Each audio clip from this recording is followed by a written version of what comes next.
지금부터 시작을 해보도록 하겠습니다. 반갑습니다. 저는 저번 주에 한번 했던 2주차 안드로이드 정복의 김영우입니다. 반갑습니다. 일단은 오늘까지만 새로 오신 분이 있으신 것 같아서 제 소개를 간단하게 하고 시작을 하도록 하겠습니다. 저는 이제 온지 해외도 온 7개월 정도 됐고요. 컴퓨터 공부한 지는 한 1년, 거의 만 1년 정도 됐고, 와서 안드로이드 공부하면서 이제 이런 기회가 있어서 실력은 많이 부족하지만 같이 여러분들과 지식을 공유해보고 싶어서 이런 기회로 참여해봤습니다. 그래서 많이 부족하더라도 좋게 봐주셨으면 좋겠습니다. 그래서 저번 주에는 이제 안드로이드 기초적인 걸 봤고요. 또 오늘 오신 분 중에 만약 필요하시면 저희가 예제라든지 이런 거는 따로 메일로 드리도록 할 거고요. 오늘은 이제 이렇게 4가지를 한번 보도록 하겠습니다. 인텐트부터 SQLite까지, 세클라이트까지 보도록 할 텐데 시간이 좀 부족할 수도 있을 것 같아서 좀 빨리빨리 가도록 하겠습니다. 그래서 저번 시간에 액티비티라는 걸 배웠습니다.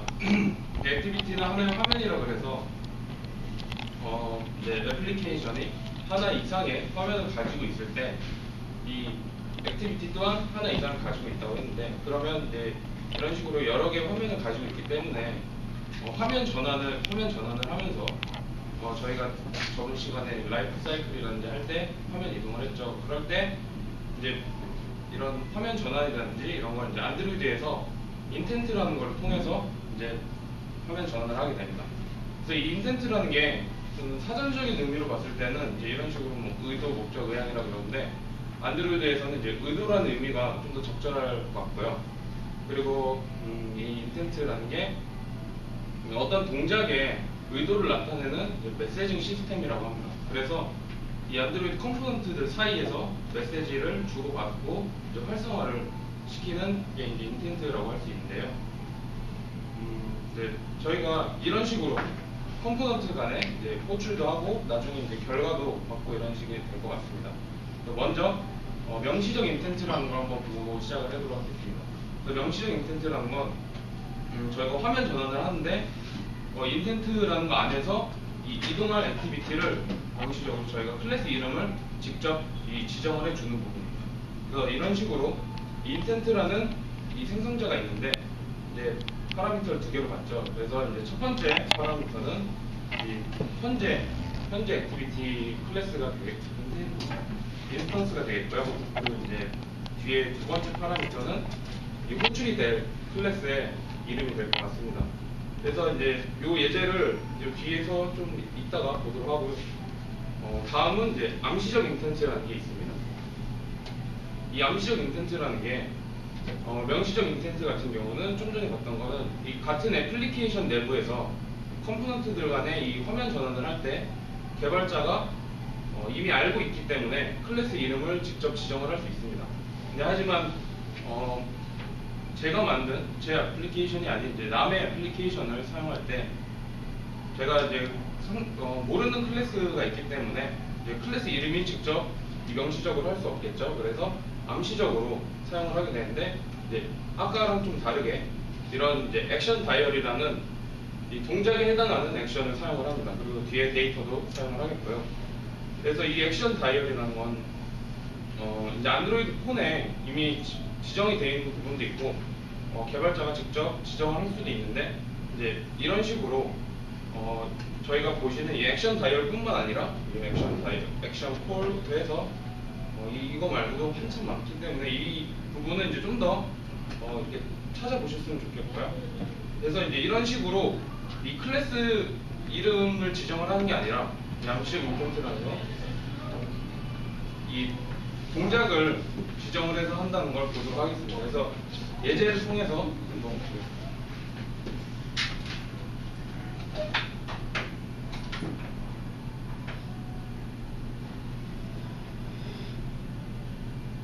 저희가 미리 이제 예제를 좀 보기 쉽게 버튼을 이제 미리 다 샘플마다 버튼을 만들어 놨고요.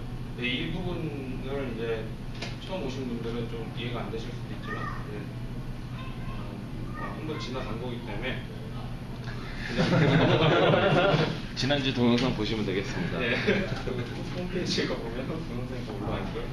근데 이제 명시적 인텐트라는 거 보도록 할 텐데요. 저희가 봤던 것처럼 이 인텐트 객체 안에 현재 객체의 인스턴스를 지정을 하고요.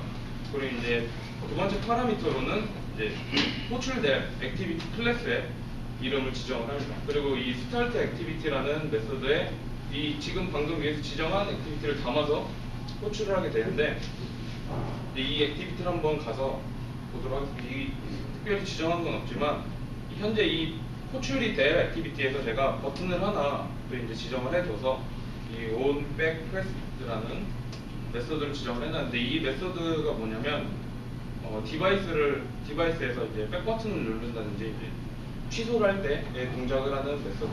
그래서 현재 이 메인 프레젠테이션이라는 클래스에서 이 타겟 액티비티로 이동을 하겠죠. 인텐트를 통해서. 그리고 이제 이 타겟 액티비티에서 백 버튼을 누르게 되면 이제 뒤로 이전 액티비티로 다시 이동하는 걸 보도록 하겠습니다. 그래서 이거를 실행을 시켜보도록 합니다.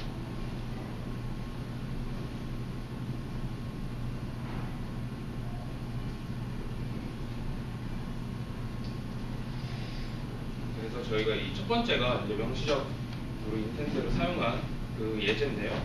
이렇게 화면이 지금 현재 이 화면이 이 메인 프레젠테이션이라는 액티비티 화면이고요. 그래서 이 버튼을 눌렀을 때 인텐트를 통해서 여기서 지정을 했던 여기죠. 이 타겟 액티비티가 호출되는 거 보실 수 있습니다. 네, 이런 식으로 타겟 액티비티에 저희가 백 버튼을 하나 지정을 해놨죠. 그래서 이 버튼을 눌렀을 때 이 onBackPress라는 메서드를 호출해서 이런 식으로 원래 이전 메서드로 오는 걸 보실 수 있고요. 이제 다음은 암시적 인텐트를 보도록 할 텐데요. 이제 위에랑 다르게 저희 그 인텐트 사용해서 할 때 그 클래스를 인스턴스를 만들어 가지고 그 뷰를 그 스택에 올려서 보여주는 건지 어떤 식으로 클래스? 그래요? 네. 그래서 이제 다음 이 암시적 인텐트라는 건 이제 이런 식으로 클래스가 아닌 이미 안드로이드에 지정이 되어 있는 이 액션 다이얼이라는 동작을 통해서 이 간단하게 말씀드린 이 액션 다이얼은 이제 전화 거는 화면이죠. 기본 안드로이드에 내장이 되어 있는 애플리케이션이 이제 전화 거는 화면을 띄우도록 합니다.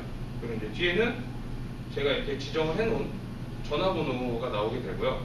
그래서 이제 똑같이 시작은 스타트 액티비티를 통해서 인텐트를 담아서 이제 호출을 하게 됩니다. 그래서 이거는 다른 애플리케이션을 사용하기 때문에 이제 클래스 이름을 이제 따로 직접 지정을 하지 않는다는 걸 아시죠? 그래서 이제 두 번째가 저희 이 암시적 인텐트라는 걸 보는 부분인데요. 이렇게 버튼 누르게 되면 이런 전화 거는 화면이 나옵니다. 그래서 이 전화 거는 화면이 인텐트 액션 다이얼이라는 이 동작에 해당하는 부분이고요. 그리고 이제 제가 지정했던 이 전화번호가 866에 566라는 저희 집 전화번호가 쓰는 걸 보실 수 있습니다. 여자분들 없습니다. 예. 그래서 이제 이렇게 명시적 인텐트와 암시적 인텐트를 봤습니다. 그리고 이 명시적으로 인텐트를 사용을 하게 될 때 단순히 이 메시징 시스템이라서 화면 전환만 되는 게 아니라 이제 값을 이제 전달을 또 할 수가 있습니다. 그래서 이런 식으로 현재 액티비티에서 호출될 액티비티로 뭔가 이렇게 지금 보이시는 것처럼 21살의 밥이라는 애를 이제 전달을 할 텐데 이 데이터를 전달하게 될 때 이 put extra 메서드를 사용을 하게 됩니다. 그래서 지금 보시는 것처럼 이 맵 객체 형식으로 하듯이 이제 이 왼쪽에 네임에 해당하는 부분이 이제 키가 되겠고요. 그리고 이제 그에 해당하는 이 밥이라는 스트링 데이터가 들어가게 되는데, 지금 보시면 위에는 스트링이고 밑에는 이제 인트형으로 들어가는데, 인티저형으로 들어가는데, 이게 이 put extra 메서드를 사용해서 이 자바의 모든 기본형 이 타입들을 다 사용을 할 수 있습니다. 그리고 이제 배열뿐만 아니라 여러 데이터들을 사용을 할 수 있고요. 그래서 이제 이렇게 put extra뿐만이 아니라 이제 입력을 했기 때문에 받아와야겠죠. 그래서 이제 get extra 메서드 존재하는데 이 풋 엑스트라에 맞게 똑같이 다 존재를 한다고 합니다.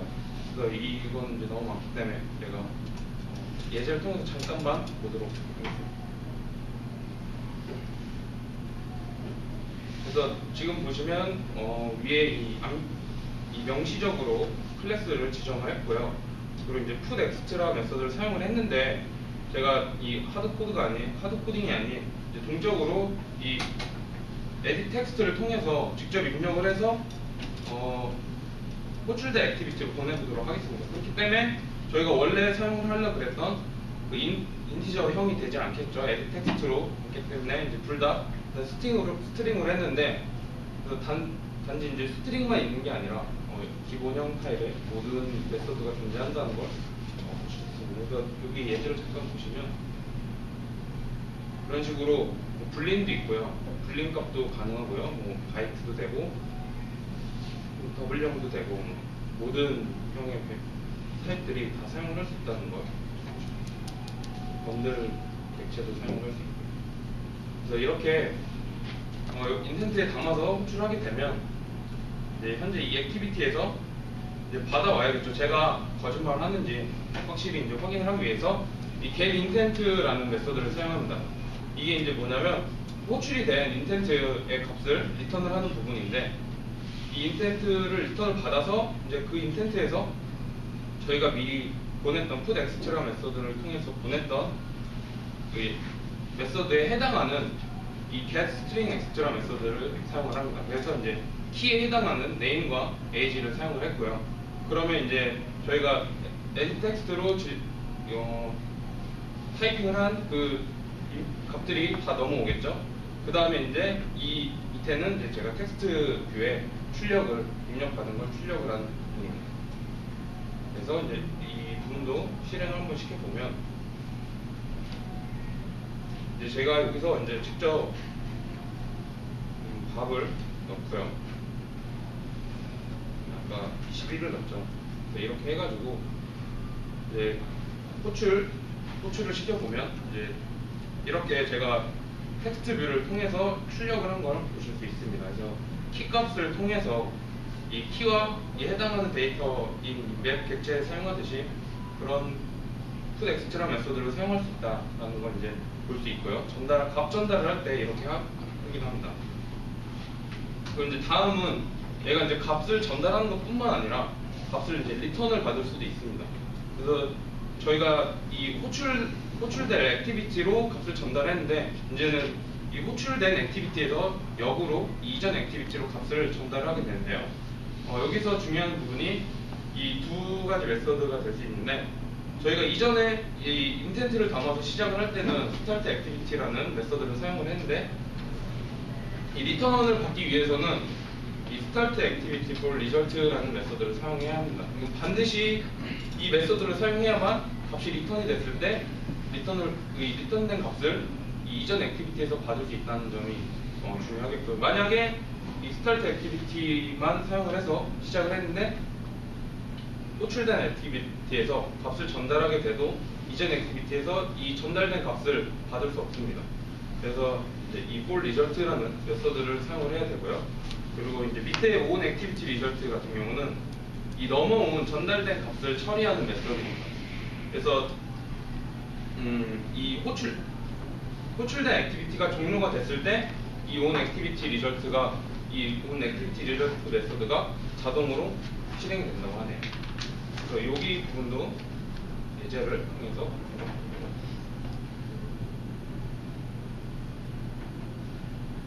지금 보시면 위에는 똑같이 클래스들을 다 지정을 했고요.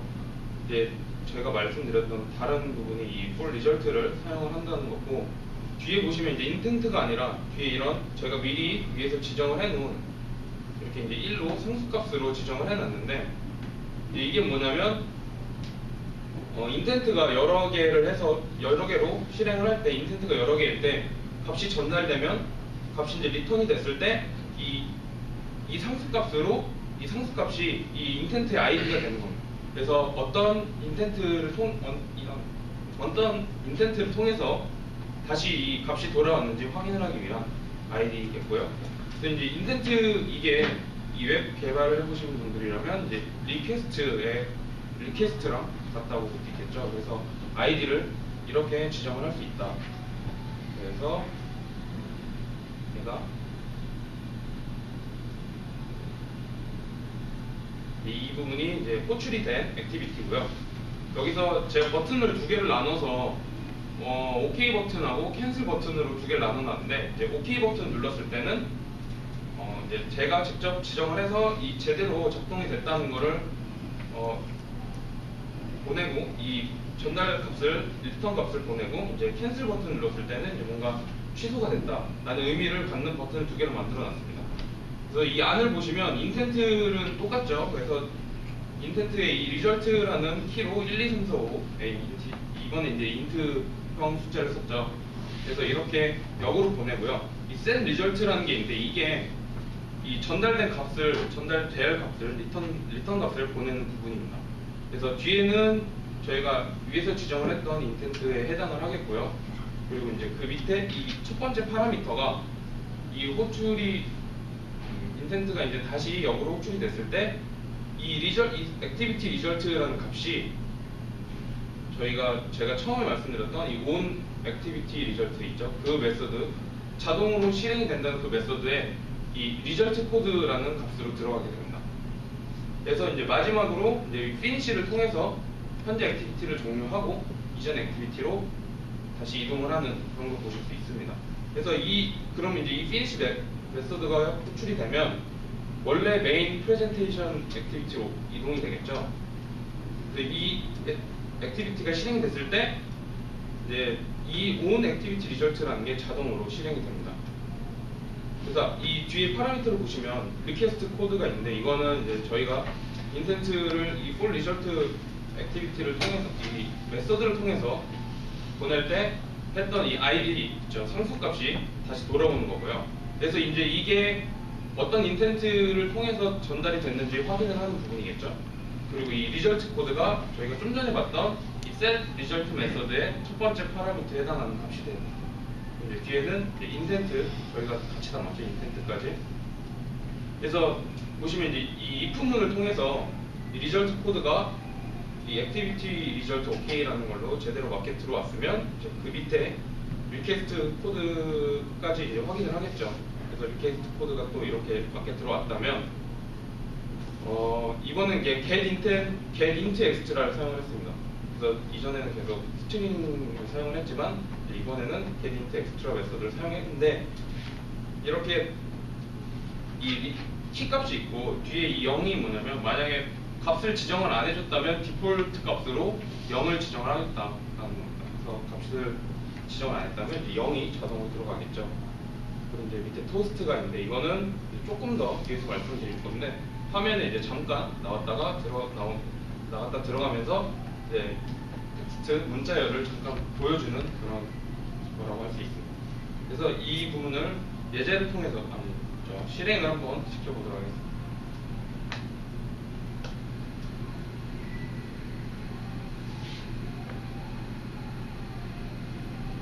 이제 OK 버튼하고 캔슬 버튼이 있죠. 그래서 만약에 이제 OK 버튼 누르면 이제 제대로 작동이 돼서 저희가 이 부분이 되겠죠. 1, 2, 3, 4, 5라는 숫자를 토스트라는 것을 통해서 이제 출력을 하도록 할 겁니다. 그래서 여기서 OK 버튼 누르게 되면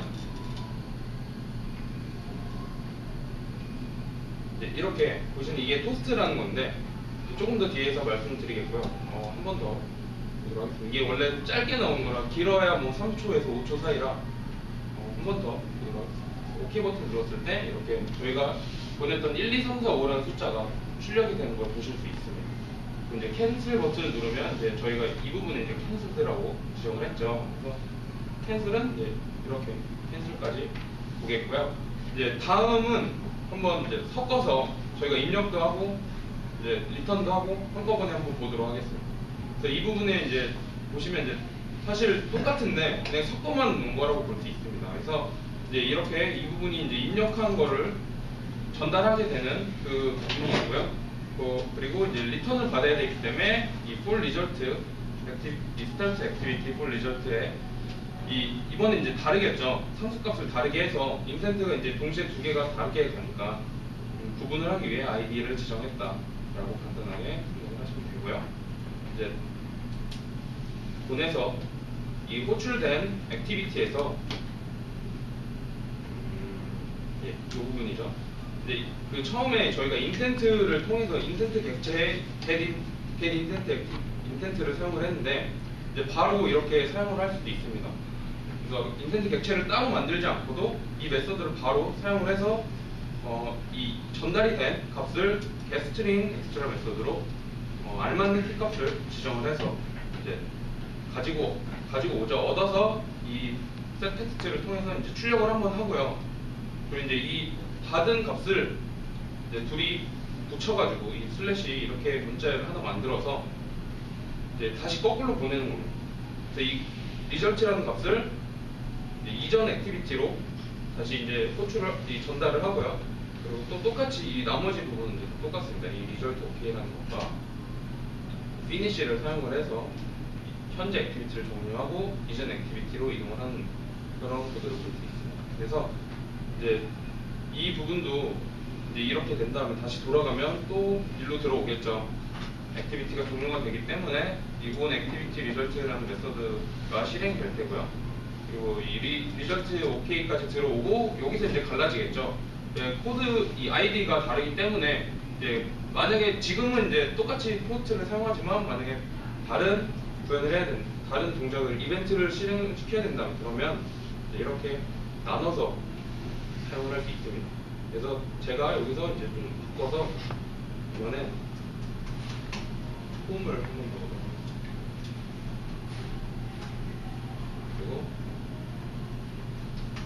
18살로 볼까요? 쪽으로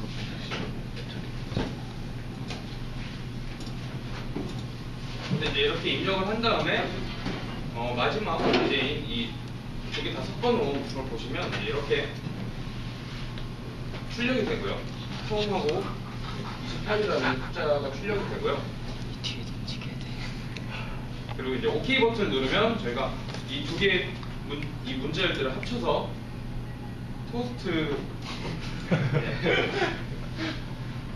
토스트에 나타내도록 하겠습니다. 네, 이런 식으로 탐하고 이제 슬래시에서 이 부분은 이제 저희가 지정을 했던 부분이기 때문에 이렇게 토스트를 통해서 볼 수 있다는 걸 알아봤는데 이제 저희가 이 명시적 인텐트하고 암시적 인텐트를 다 봤습니다. 근데 명시적 인텐트는 저희가 직접 이 지정을 하는 부분이기 때문에 클래스 이동 간에 그 동작을 예상을 할 수 있는데 이 암시적 인텐트라는 거는 이상한 동작하는 코드 하나만 딸랑 넣어놓고 전화번호 화면이에요. 그래서 이 화면이 어떻게 나오느냐면 이 인텐트 필터라는 걸 통해서 이제 이게 암시적 인텐트에 해당하는 동작이 실행이 되는데 이걸 한번 이 코드가 뭔지 한번 제대로 보고 진행을 하도록 하겠습니다. 그래서 보시면 이제 이 액션 다이어리라는 게 이 android.intent.action.diary라는 다이어리라는 이제 이 문자열로 되어 있습니다. 이게 뭐냐면 뭐 단순히 클래스 이름이 아니라 그냥 이 액션 다이어리라는 게 이런 식의 문자열로 되어 있다. 잘 안 보이시죠? 그래서 이제 이런 식의 문자열로 되어 있는데 이 문자열이 또 어떻게 동작하느냐면 이 제가 좀 전에 말씀드렸던 인텐트 필터의 이제 역할이 얘를 이제 처리하는 부분입니다. 그래서 이게 왜 필요하냐면 안드로이드는 아이폰과 다르게 이 여러 어플리케이션 간의 상호작용이 가능하다고 들었습니다. 그래서 제가 지금 질문 하나 드리고 싶은데요. 이 제가 아이폰 쪽은 잘 모르기 때문에 궁금한데 이 어플리케이션 간의 안드로이드는 상호작용이 잘 되는데 아이폰도 이게 가능한가요? 혹시 아이폰 쪽에 그렇습니다.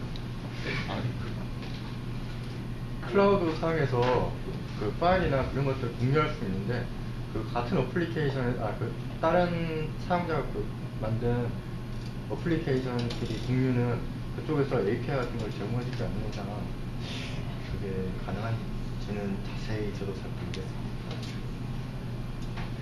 공장하세요?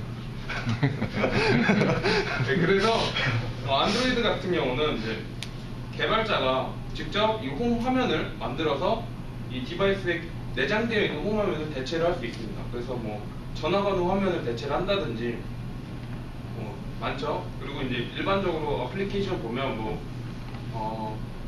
뭐죠, 서적 같은 어플리케이션 보면 요즘 이제 바코드를 직접 찍어가지고 사용을 할 수 있잖아요. 그래서 그런 부분도 이 한 애플리케이션이 다 가지고 있는 게 아니라 이 바코드를 찍는 애플리케이션도 따로 있게 되고요. 이제 서적을 이 책들을 찾는 어플리케이션도 따로 있어서 둘이 이렇게 상호작용을 하면서 한다고 합니다. 그래서 그 조합이 안드로이드의 이 암시형 인텐트와 인텐트 필터 간의 조합입니다. 그래서 이 필터죠. 그래서 이 안드로이드에 있는 이 인텐트 필터가 뭐냐? 그래서 지금 이 그림처럼 유저가 이 동작을 하면서 유저가 제가 모르는 동작을 하면서 이 여러 암시적 인텐트가 발생을 하게 됩니다. 그러면 이 현재 애플리케이션에서 이 발생하는 암시적 인텐트들 중에 이제 어떤 암시적 인텐트만 처리를 하겠다라고 이제 지정을 걸러주는 게 인텐트 필터입니다. 그래서 이게 저희가 무의식 중에 다 넘어갔던 부분인데 저희 헬로 안드로이드죠. 헬로 월드 할 때부터 이 인텐트 필터를 사용을 했습니다. 그래서 이 부분이 이 인텐트 필터라는 게 어디서 사용이 됐냐면 이 안드로이드 매니페스트라는 파일이 있죠. 그래서 여기 가보시면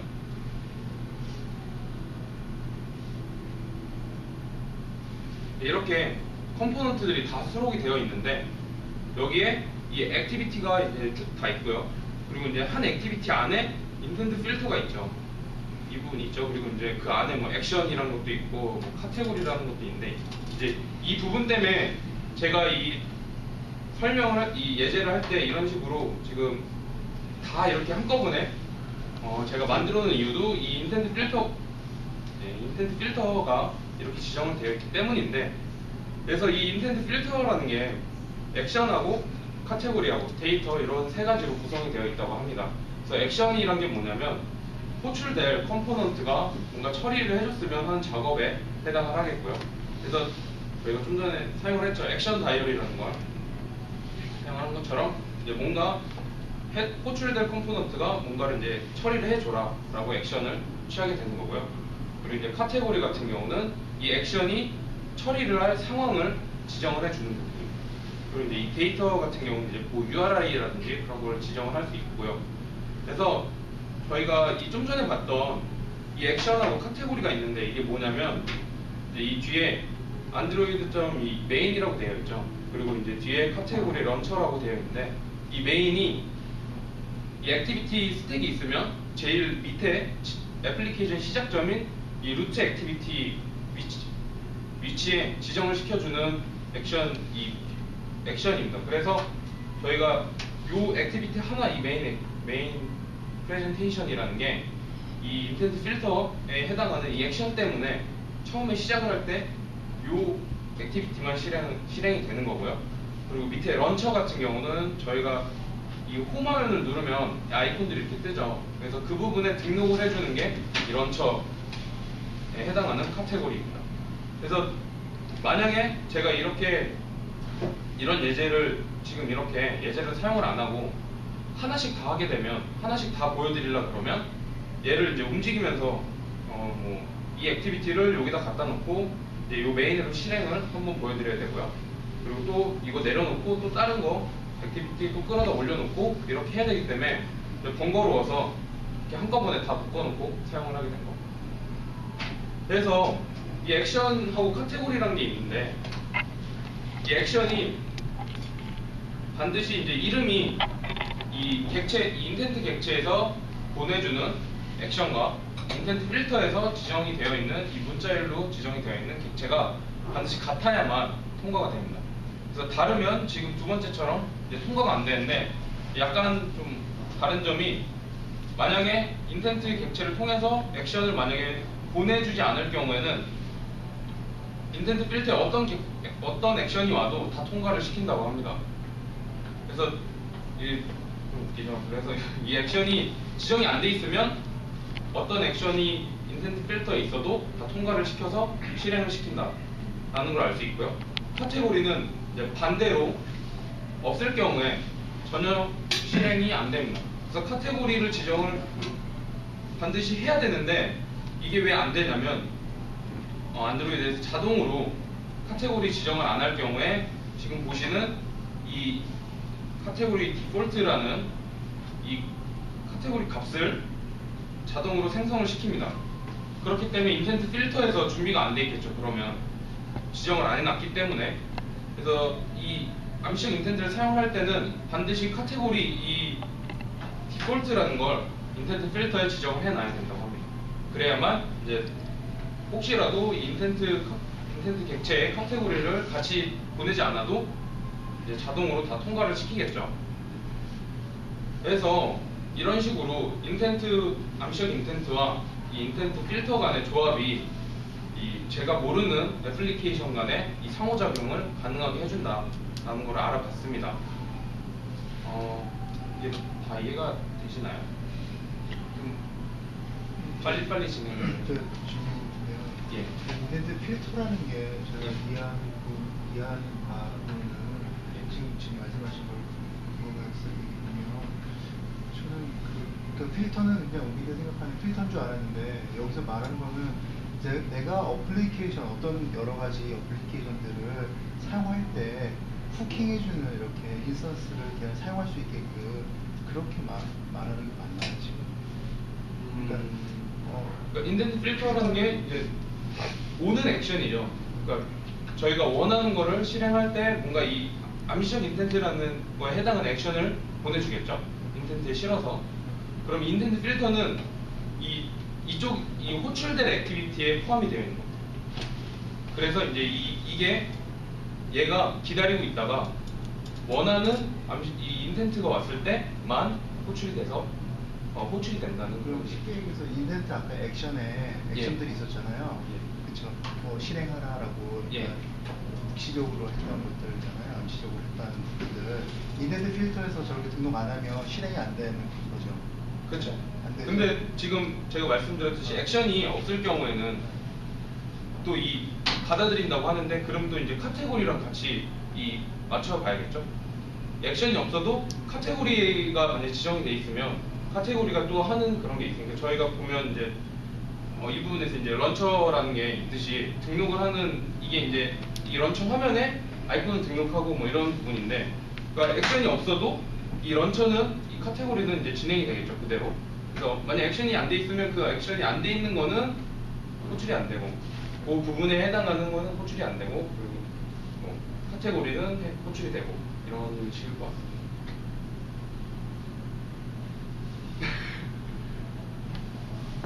근데 제가 잘 몰라서 그런데 여기 보니까는 저기 액션이나 카테고리 지우면 실행이 아무것도 안 될 것 같은 게 이거는 그냥 우리 자바에서 쓰는 빈이라는 게 내 인스턴스를 만들어가지고 사용할 수 있을 때 그리고 연결해주잖아요. 그때 이제 그렇게 쓰는 기법인 것 같아가지고 거의 비슷한 것 같아서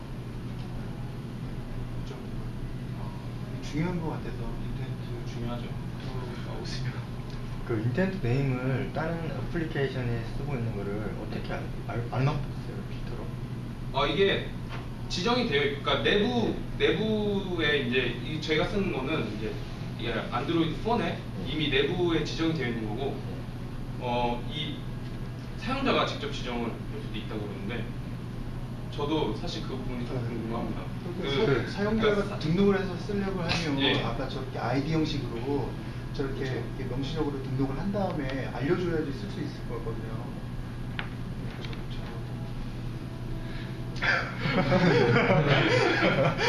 좀 현직에 계신 분한테 한번 여쭤보시죠. 그 아이폰도 저런 식으로 폰에 내장되어 있는 예. 아이폰 자체에서 제공해주는 그런 것들은 사용할 수 있어요. 예. 근데 다른 앱에서 그러니까 다른 어플리케이션을 사용하는 방법은 잘 모르겠는데 페이스북 제가 개발하면서 페이스북 로그인 할 때 그런 거 보니까 페이스북 API에서 제공해 준 거 보니까 페이스북 프로그램으로 들어가서 거기서 이제 로그인 인증을 받으면 다시 자기 앱으로 돌아갈 수 있는 그런 기능은 아이폰에서도 있긴 있거든요. 다른 것 같아요. 그런 기능을 말하는 건지. 어플리케이션 간에 네. 어플리케이션은 뷰 자체를 불러서 하는 건 그렇게 하는 건 아까 얘기한 API 레벨에서 그리고 어플리케이션 자체끼리 통신을 하는 거지. 지금 저 안드로이드 같은 경우는 질문이 뭐였죠? 자체적으로 인벤트 데이터를 이 필터라는 게 어플리케이션 주면 그러니까 이 어플리케이션 다룰 수 있다는 건데 그 과정이 어떻게 되냐면 어디서 왔는지. 컴파일을 하면 저희가 APK 바이너리 형식을 만들잖아요. 그걸 인스톨한다는 것 자체는 인텐트 필터가 나와 있는 그 액티비티가 그 안드로이드 상에 등록이 됩니다. 다. 그래서 안드로이드가 모든 인텐트 필터를 갖고 있다가 실제로 그 인텐트를 파이어를 하게 되면 이게 액티비티 간에 메시지가 오는 게 아니라요. 이게 안드로이드한테 가는 거거든요. 그리고 안드로이드가 그 인텐트 필터에 맞는 등록된 액티비티를 선택하게 되는 거예요. 그래서 만약에 저게 만약에 안드로이드 인텐트 액션 이런 게 아니라 내가 이메일을 내가 관리해주는 혹시 뭐 사진을 찍는 어플리케이션을 내가 개발한다. 그럴 때는 사진에 관련된 자기 커스터마이징된 그런 형태의 인텐트를 등록을 하게 되면 어떤 다른 외부의 그 서드 파티의 어플리케이션이 사진 찍는 인텐트를 날리게 되잖아요. 그러면 안드로이드에 기본적으로 내장되어 있는 사진 찍는 어플리케이션이랑 내가 만든 어플리케이션이 선택할 수 있는 그 창이 뜨게 돼요. 그래서 자동으로? 그렇죠. 사용자가 선택을 해서 거기에 맞는 어플리케이션이 런칭이 됩니다. 그때 런칭되는 거는 저기 그 밑에 있는 액션 카테고리에 등록되어 있는 액티비티가 올라가게 되는 거죠. 그래서 저렇게 하는 취지는 뭐냐면 그 어떤 어플리케이션 간의 그런 로직들을 하나의 큰 비즈니스 로직을 만들기 위한 그러니까 객체 지향을 좀 더 그 일반적으로 생각하시면 돼요. 그래서 어플리케이션 자체를 하나의 객체로 보시면 좀 이해가 되시겠죠. 그리고 저 런처나 메인 같은 거는 이제 스타팅 포인트가 되는 거예요. 카테고리랑 액션이랑 그 개념이 네네. 정확하게 어떤 건지 좀. 일단 뭐 레코딩이 결혼하니까 저는 이제 불확실한 건 말씀드리지 않겠고요. 일단은 뭐 정확한 부분은 이제 뭐 다큐멘터리를 정답이네요. 일단 인텐트의 기능은 이제 그런 거라는 거죠. 안드로이드 시스템 내에 등록이 돼서 나중에 뭔가 이제 불확실한 그런 아까 말씀드렸듯이 클래스 이름을 지정을 해서 곧바로 날아가는 게 아니라 어떤 기능을 안드로이드한테 요구를 하는 거예요. 난 사진 찍는 게 필요하다. 관련된 어플리케이션을 런칭해 나오고 아까는 다이어리 있잖아요. 내가 전화 받는 게 필요하다. 전화 받는 어플리케이션이 여러 가지가 있거든요. 뭐 스카이프라든지 여러 가지 또 어플리케이션이 있을 수 있단 말이에요. 그런데 그런 게 여러 가지 인텐트가 필터가 기존에 등록이 돼 있으면 저 그 인텐트가 날아갔을 때 선택할 수 있는 창이 뜨게 돼요. 네. 근데 만약에 지금 있는 에뮬레이터 상에서는 그 다이얼을 처리할 수 있는 어플리케이션이 내장되어 있는 거 하나밖에 없기 때문에 자동으로 넘어가지만 선택할 수 있는 창이 네. 그럼 거기에 리스트가 쭉 나오는 것까지 네. 내가 뭐 맞습니다. 스카이프로 할 건지 네. 그 중에 저희가 선택해서 그게 가능한 이유가 내 어플리케이션이 어떠한 액션을 처리할 수 있는지를 명시적으로 해주는 거고요. 만약 사용자가 내 어플리케이션을 그 비즈니스 로직을 처리하게끔 타겟이 됐을 때 어떤 액티비티가 시작이 될 건가 이거를 한꺼번에 처리를 해주게 됩니다. 인터넷 필터는 그냥 서비스를 등록하기 위한 레지스트리 같이 그런 것들을 지금 해주는 거라고. 그렇죠. 그런 메타데이터를 주기 위한 그걸 보고 내가 이제 필요한 안드로이드가 걸 이제 선택할 수 있게끔 나 지금 현재 있는 액티비티에 대한 메타데이터를 주는 거죠. 실제로는 인스톨하는 과정이 저거를 이제 등록하게 되는 거예요. 안드로이드 시스템 상. 그렇습니다. 현직에 계신 분 많네요. 네, 그래서 알아봤습니다. 그래서 이제 인텐트 저도 아직 개념이 잘 안 잡힌 것 같아요. 그래서 인텐트라는 건 이런 게 있다라는 거 봤고요. 다음은 이제 브로드캐스트 리시버라는 걸 보도록 하겠습니다. 이제 이 브로드캐스트 리시버란 건 이 배터리가 부족한다든지 전화가 온다든지 문자가 온다든지 그리고 또 뭐가 있을까요?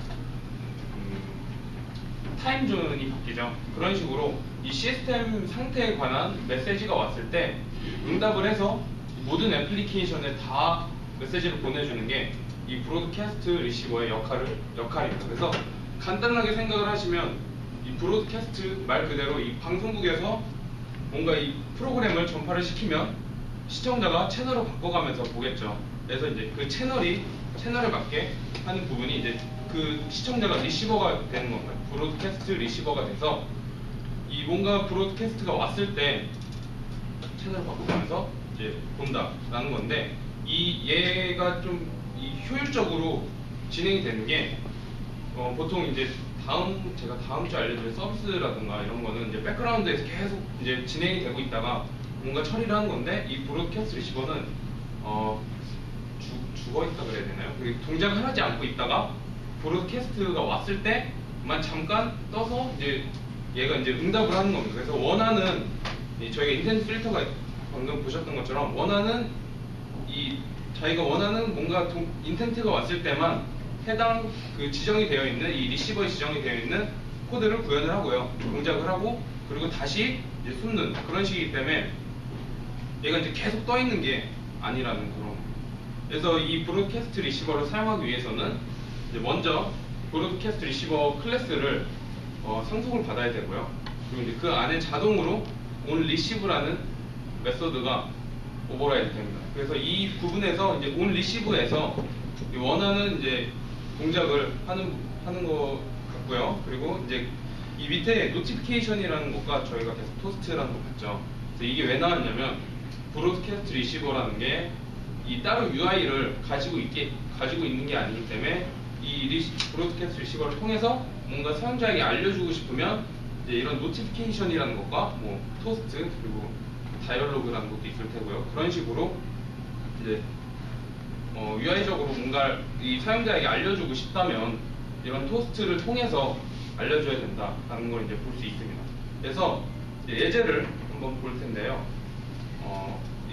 이제 먼저 브로드캐스트 리시버를 클래스를 만들기 전에 매니페스트에서 저희가 액티비티 지정을 하듯이 이렇게 이 리시버라는 태그가 있습니다.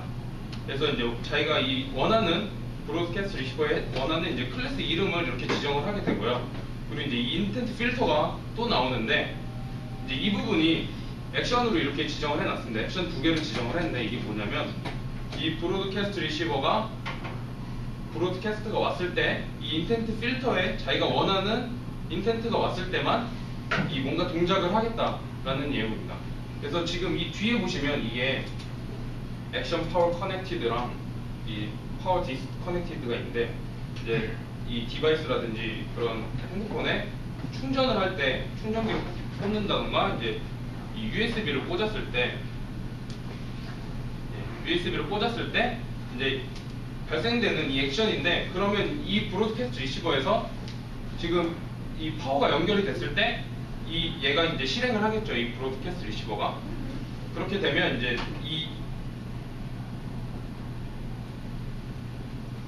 그래서 이제 이 브로드캐스트 리시버 클래스를 보면 먼저 상속을 받았습니다. 이 브로드캐스트 리시버라는 걸 상속을 받고, 이 액션이란 거가 이제 필터로 지정을 해놨는데 그럼 들어오겠죠. 이 리시버로 이제 이 액션이 들어오는데, 그걸 이제 구별하기 위해서 이렇게 저희가 지정을 했던 이 문자열을 상수값으로 지정을 했습니다. 그리고 이 onReceive라는 메소드 안에서 if문을 통해 가지고 인텐트로 들어온 get action이죠. 그게 여기죠. 파워가 연결이 됐다면 이제 그 안에는 이제 마음대로 이제 코드를 이제 추가를 해주셔야 되는데, 저는 토스트로, 저희가 봤던 토스트로 이제 이 파워가 전력이 연결이 됐다는 걸 이제 띄워보도록 하겠습니다. 그래서 이 부분은 디바이스가 제가 필요해서 이제 직접 손을 연결해서 바로 보여드리도록 하겠습니다. 철건 씨, 저것도 혹시 DBMS에서 매니플레이트 할 수 있나요? 파워. 일단 보시고 얘기해 주시죠. 리시버 종류가 여러 가지가 있잖아요. 다른 저런 에뮬레이터가 발생시킬 수 있는 리시버를 쓰시면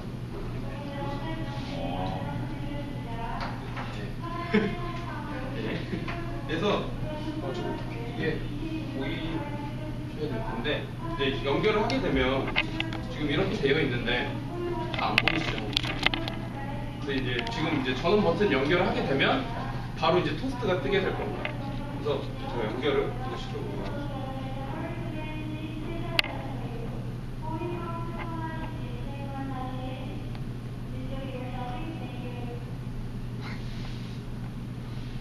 설치가 안 돼 있네요.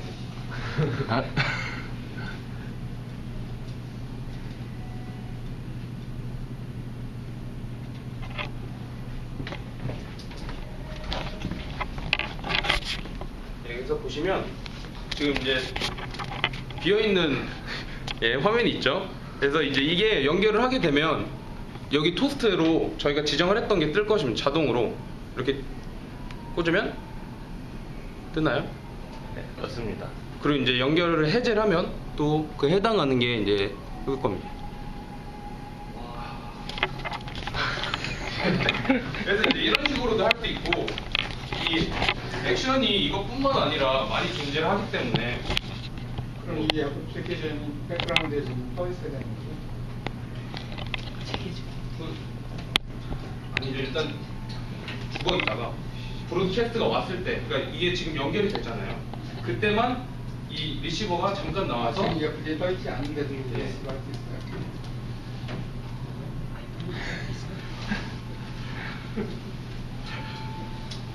그래서 이제 이런 식으로 브로드캐스트 리시버를 사용을 할 수 있다. 그래서 만약에 이것뿐만 아니라 이제 문자를 올 때도 이런 식으로 사용을 할 수 있습니다. 그래서 이 액션은 이제 문자가 왔을 때를 또 이 지정이 되어 있는 게 있기 때문에 여기 적용을 하셔서 이런 식으로 이제 맞게 인텐트 안에서 원하는 액션이 들어왔을 때 안에 이제 해당하는 뭐 원하는 이제 코드를 추가하게 되면 이제 이렇게 브로드캐스트 리시버를 통해서 사용을 할 수 있다는 걸 이제 봤습니다. 그리고 저희가 계속 사용했던 건데 토스트라는 걸 어떻게 하는지 한번 보도록 하겠습니다. 이제 토스트죠. 이게 뭐냐면 토스트 이제 말만 들어도 알 것 같죠. 토스트, 그렇죠. 이 토스트입니다. 제가 생각하기로는 이 토스트가 맞는 것 같아요. 그래서 지금 화면에서 계속 봤던 것처럼 이 액티비티 위에 잠깐 나왔다가 들어가잖아요. 그래서 토스트기에 빵이 잠깐 튀어나왔다가 들어가듯이. 그래서 이름을 그렇게 짓지 않았나 아닌가요? Are you sure?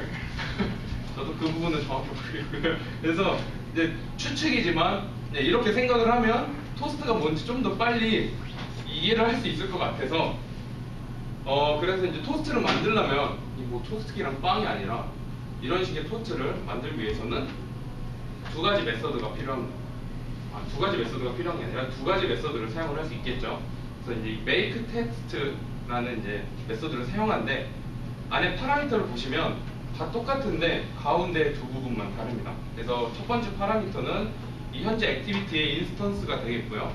그리고 이제 마지막에 세 번째는 이제 이 토스트가 얼만큼 뛰어 있을 거냐 시간을 정해주는 부분인데 이제 숄트하고 롱이 있는데 롱 같은 경우는 한 3초, 5초 저희가 계속 방금 봤던 그 정도 시간이 되겠고요. 이제 숄트로 하면 잠깐 정말 1초 정도 나왔다가 들어갑니다. 그래서 이제 그렇게 지정을 할 수 있고요. 그리고 이거 저희가 그 10초나 뭐 그런 식으로 해가지고 뭐 10 넣으면은 이제 그만큼 뜨는 거예요?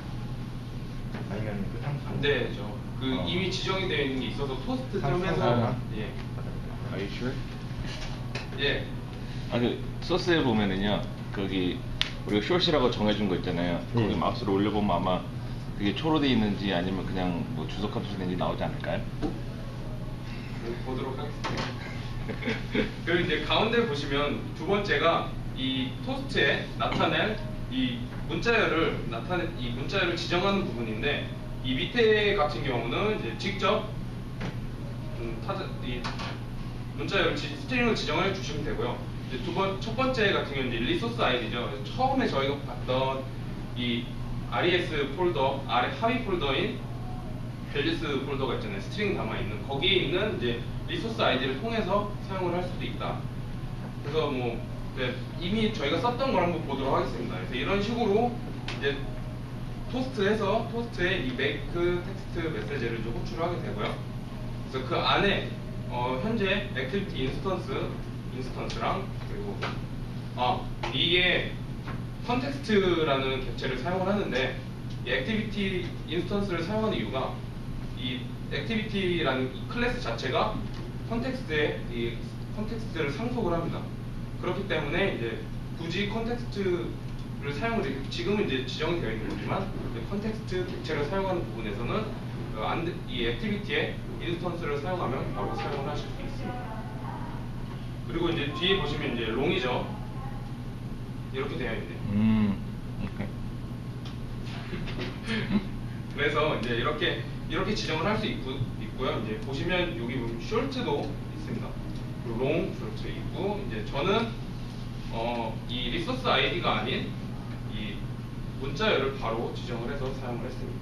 그리고 반드시 주의하셔야 할 점이 이렇게 한다고 끝나는 게 아니라 이 쇼 메서드를 사용을 해야 됩니다. 그래서 지금 보시면 뒤에 점하고 쇼가 되어 있죠. 그래야만 토스트가 이제 이 화면에 나올 수 있고요. 이 토스트는 액티비티 포커스를 뺏지 않기 때문에 뭐 저희가 라이프 사이클을 봤을 때 이 액티비티가 이동을 했을 때 바뀌듯이 이벤트가 호출이 되는 게 아니라 그냥 얘는 나왔다가만 들어가는 그런 거 볼 수 있습니다.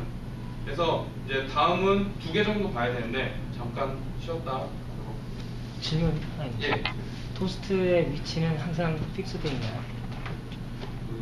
토스트가 튀어나오는 그 그쵸. 로케이션이 예. 항상 픽스가 되어 있는 거예요. 뭐 위에나 지정- 랜드스케이프나 포트레이트 할 때도 항상 고정되어 있는 자리에 나옵니다. 아래에서 위로 올라가는 예? 아래에서 이렇게 위로 올라가는 거예요? 아니, 그냥 아니, 반짝, 화면이 반짝. 그냥 파범이 예. 그럼 한번 이런 식으로 지금 계속 같은 자리에서 나오죠. 그래서 어떤 위치에서 해도 이거는 이제 같은 자리에서 나오는 아래에서 나오는 게 아니라 그 자리에서 이렇게 5분 정도 쉬었다가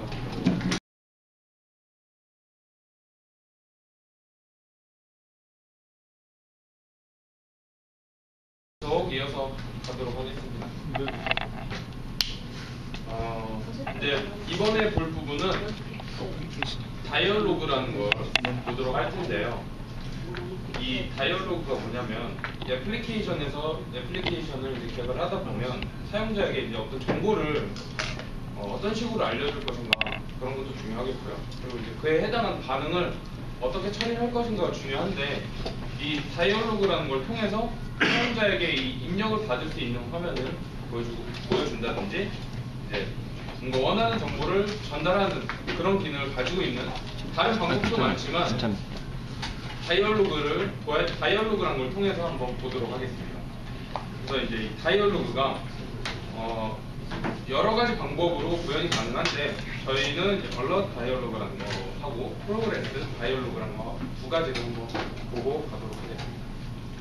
그래서 이제 이 얼럿 다이얼로그라는 거는 사용자한테 뭐 경고 문구를 표현한다든지 나타낸다든지 뭐 확인이나 취소 같은 선택할 수 있는 그런 창을 띄우기도 합니다. 그리고 이제 간단한 입력을 받을 수 있는 화면도 나타내는데요. 그래서 이런 식으로 많이 보셨을 화면인데 이렇게 구성을 할 수 있는 게 얼럿 다이얼로그라고 합니다. 그래서 안에 보시면 뭐 아이콘도 있고요. 이제 타이틀에 해당하는 부분도 있고 메시지도 있고 그리고 이제 밑에 버튼들이 있는데 이 얼럿 다이얼로그를 만들기 위해서는 우선 이 얼럿 다이얼로그에 빌더라는 객체를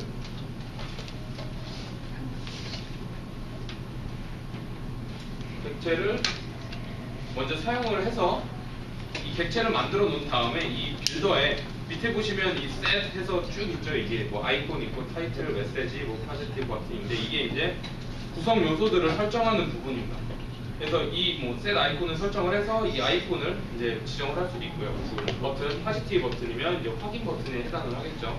이제 네거티브 버튼도 있는데 지금 보시는 것처럼 이제 메시지뿐만 아니라 이 얼럿 다이얼로그에 이렇게 이제 리스트 형태로 나타낸다든지 뭐 저희가 위젯 전 시간에 배웠죠. 위젯에서 이제 라디오 버튼이죠. 라디오 버튼하고 뭐 체크박스도 안에 넣을 수 있다고 합니다. 그래서 얼럿 다이얼로그라는 게 이런 게 있고 이제 다음에 프로그레스 다이얼로그라는 게 있는데 이 오래 걸리는 작업이라든지 그럴 때 그런 대기 작업을 나타내는 다이얼로그가 있고요. 그리고 이제 다운로드 같은 거 할 때 진행률을 보여주죠. 그래서 그런 또 다이얼로그가 있는데 이제 그림처럼 이렇게 빙글빙글 오른쪽이죠. 오른쪽입니다. 오른쪽에 있는 이런 식으로 이제 빙글빙글 도는 형태의 이 오래 걸리는 대기 작업을 나타내는 이제 다이얼로그도 한번 만들어 보도록 하고요. 그리고 이제 이런 식으로 이제 진행률을 나타내는 진행바를 한번 만들어 보도록 하겠습니다.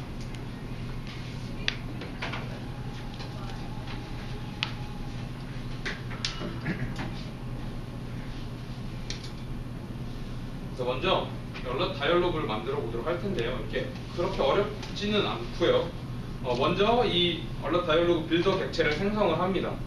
그리고 밑에 보시면 이제 빌더에 set positive 버튼을 연결했고요. 이 메서드를 실행을 하고요. 그리고 또 이제 네거티브 버튼도 있고, 그리고 이제 뭐 set 타이틀, set 아이콘이 있는데, 이게 이제 보시면 이게 메서드 체인닝이죠. 그렇죠? 그래서 이 빌더 이 속성 값들이 리턴으로 현재 이 얼럿 다이얼로그 빌더를 리턴을 합니다. 그래서 이렇게 계속 생성을 이 빌더.점 할 수 있는 게 빌더.점 이런 식으로 해도 되는데, 지금처럼 이제 속성들을 이제 계속 연결을 할 수 있겠죠. 그래서 이렇게 해도 되지만 지금 이거 같은 경우는 이제 좀 보기가 안 좋을 것 같아서, 만약에 이제 할 수 있다면 이렇게 지워서 이만큼 지워서 이제 연결을 할 수 있겠죠. 근데 저는 이제 좀 지저분할 것 같아서 이렇게 했고요. 그래서 이 set positive 버튼을 보시면 이 확인이라는 문자열을 지정을 했습니다. 그래서 이 버튼에 나타낼 텍스트를 지정을 하고요. 그리고 이제 뒤에 보시면 이 다이얼로그 인터페이스라고 되어 있는데, 이게 이 이벤트를 처리하는 그 리스너를 설정하는 부분입니다. 근데 저희가 처음에 했듯이 이제 버튼에서 사용을 하는 일반적인 원클릭 리스너가 아니라 다이얼로그에서 사용을 하는 이 다이얼로그 인터페이스의 원클릭 리스너를 사용을 한 것입니다. 그래서 이제 그 안에는 이제 그 버튼이 눌렸을 때 이벤트를 처리하는 콜백 메서드가 있죠. 그래서 그 안에는 이제 다이얼로그 이 현재 액티비티를 종료하고 나오겠다, 그런 식으로 지정을 했고요. 이제 취소를 했을 때는 이 다이얼로그만 종료를 하겠죠. 다이얼로그만 캔슬을 했고, 그리고 이제 밑에 보시면 이제 send 메시지, set 타이틀 이렇게 있어서 그 send 메시지에 이제 메시지라고 제가 지정을 했습니다. 그리고 이제 제목이라는 이제 문자열도 지정을 했고요. 이제 아이콘은 안드로이드 이미 지정되어 있는 이제 제가 기본적인 아이콘을 사용을 했습니다. 그래서 이렇게 빌더를 다 만들어 놓은 다음에 이게 자동으로 되는 게 아니라 이런 식으로 저희가 토스트 사용했듯이 show라는 메서드를 사용을 합니다. 그래서 이 show 메서드를 사용을 해야만 다이얼로그가 화면에 나타나는 걸 보실 수 있습니다. 이제 이거를 한번 실행을 시켜보도록 할게요.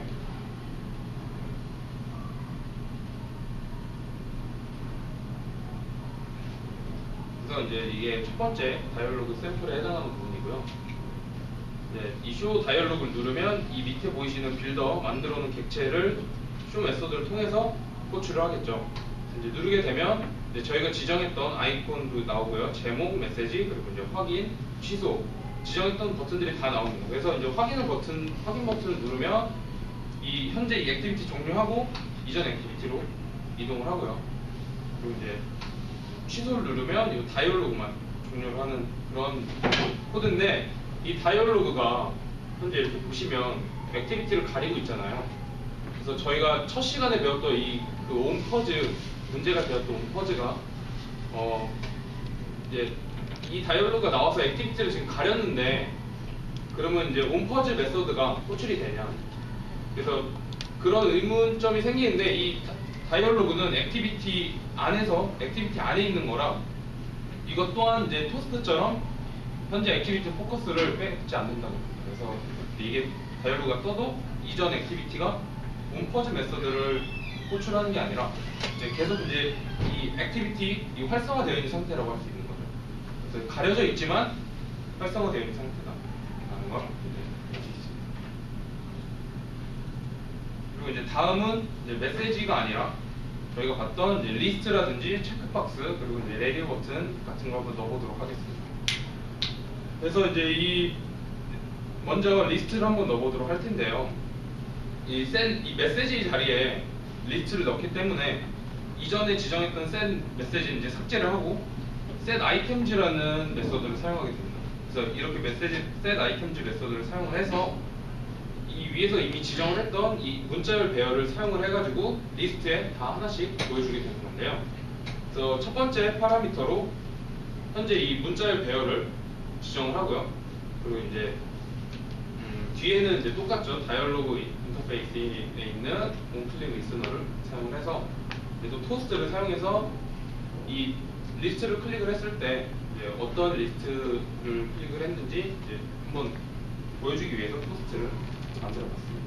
그래서 단순히 지금 보시면 이제 스트링 문자열을 사용을 했는데, 만약에 뭐 인티저형이라든지 뭐 다른 타입의 형태를 사용하고자 한다면 이 set items가 아니라, 이 set items는 지금 이제 보시는 것처럼 두 개밖에 안 됩니다. 그래서 이 int는 이제 그렇죠? 이제 set items id라는 거하고 일반 이제 그러니까 리소스 id랑 이제 문자열이 되겠죠. 근데 다른 타입의 형태를 사용을 하려 그러면 저희가 저번 주에 제일 마지막에 했던 리스트 뷰가 있잖아요. 그래서 어댑터를 사용을 해서 이런 식으로 이제 어댑터를 통해서 다른 형태들은 이렇게 적용을 할 수 있을 것 같습니다. 그래서 단순히 문자열만 리스트에 넣을 수 있는 게 아니라 이제 다른 형태의 타입들도 이제 넣을 수 있다는 걸. 그래서 이제 예제를 실행을 시켜서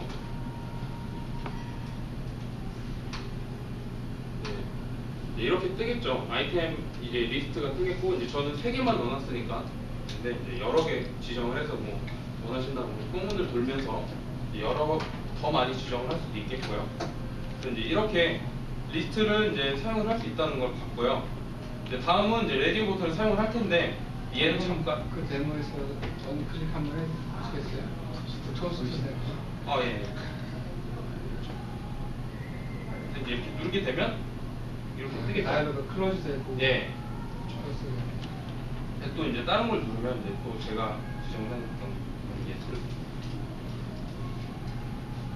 이제 레디 버튼을 사용을 할 텐데, 얘는 잠깐 접어두고요.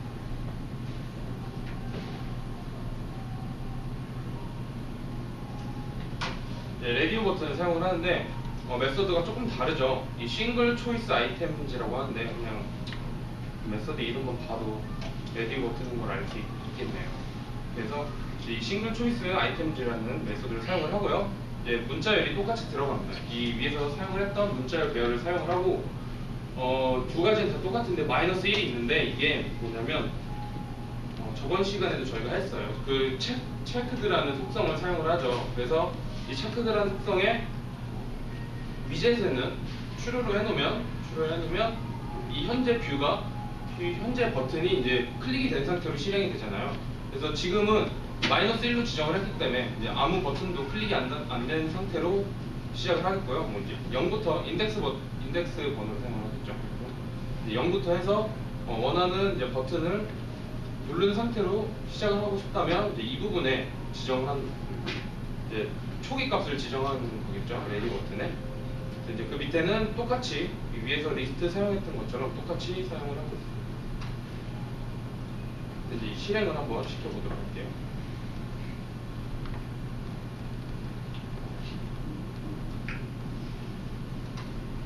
이제 보시면 이제 이렇게 클릭이 안 된 상태로 시작을 하겠죠. 그래서 이제 이렇게 클릭을 하고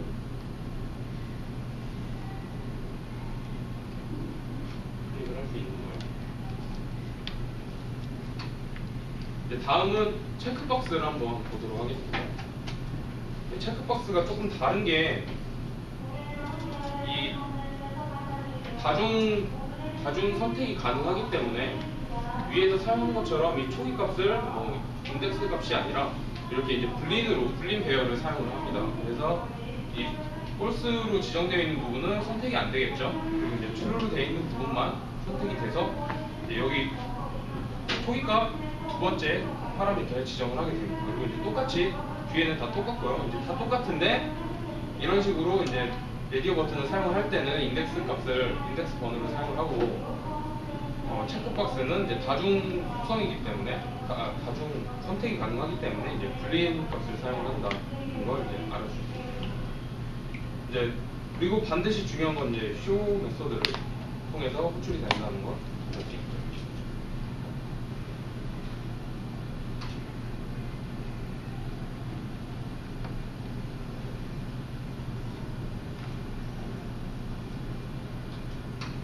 이제 그 실행을 해보면 이제 체크박스가 두 번째 true로 해놓은 부분이 실행이 되겠죠. 체크가 된 상태로 실행이 되는 걸 보실 수 있습니다. 그래서 이제 이렇게 다이얼로그라는 거 한번 봤고요. 이제 다음은 프로그레스 다이얼로그를 볼 텐데, 얘는 이제 조금 더 간단할 것 같습니다. 그래서 보시면 프로그레스 다이얼로그라는 객체를 생성을 하고요. 저희가 이 오래 걸리는 그 대기 작업을 할 때 스피너라고 그러죠. 그래서 이 셋 프로그레스의 스타일을 스피너로 지정을 하게 되면 이렇게 빙글빙글 도는 그런 화면을, 그런 다이얼로그를 띄우게 됩니다. 그리고 이제 셋 메시지를 지정을 하고요. 이거는 이제 빙글빙글 돌 때 여기 보시면 이렇게 이쪽에 이제 이렇게 들어가죠. 문자열이 이런 식으로 들어가는 걸 이제 입력을 하게 되고요. 이제 이 밑에 보시면 이 set cancelable이라고 되어 있는데, 이게 이 다이얼로그가 띄어 있는 동안 취소나 뭐 백버튼이 적용이 안 되게 한다는 그런 얘기입니다. 그래서 지금 false로 지정을 해놨는데, 만약에 이 부분을 true를 해놓으면 이 대기 작업 도는 이 다이얼로그가 도는 동안 취소가 되지 않습니다. 그래서 백버튼 눌러도 취소가 안 되거든요. 홈 화면을 누른다든지 그래야만 밖으로 나올 수 있는 그런 거 보십니다. 그래서 좀 실행을, 그리고 반드시 또 show 메서드를 사용을 하고요. 이제 이렇게 누르게 되면 이렇게 계속 뜨죠. 이렇게 스피너, 이게 스피너 스타일인데 여기서 만약에 제가 뭐 백버튼을 눌러도 뒤로 안 가고요. 그래서 이제 이런 경우에는 이제 홈 화면을 눌러서 나와야 될 것 같습니다. 그래서 아예 이 뒤로 가는 그런 버튼들을 다 막아놓은 거기 때문에, 그래서 뭐 원하신다면 이제 폴스로 바꿔서 사용을 하겠죠. 이 뭐 맞는 상태, 이 원하는 상태에만 사용을 하면 될 것 같습니다. 그래서 이제 다음은 이제 진행률이 나타나는 그런 프로그레스를 보도록 할 텐데요. 이제 그거는 스타일을 바꿔서 이런 식으로 허리젠탈이라는 이 값을 사용을 합니다. 이렇게 되면 방금 돌았던 이 빙글빙글 도는 게 아니라 저희가 다운로드 같은 걸 할 때 많이 봤죠. 그런 화면이 이제 나오게 됩니다.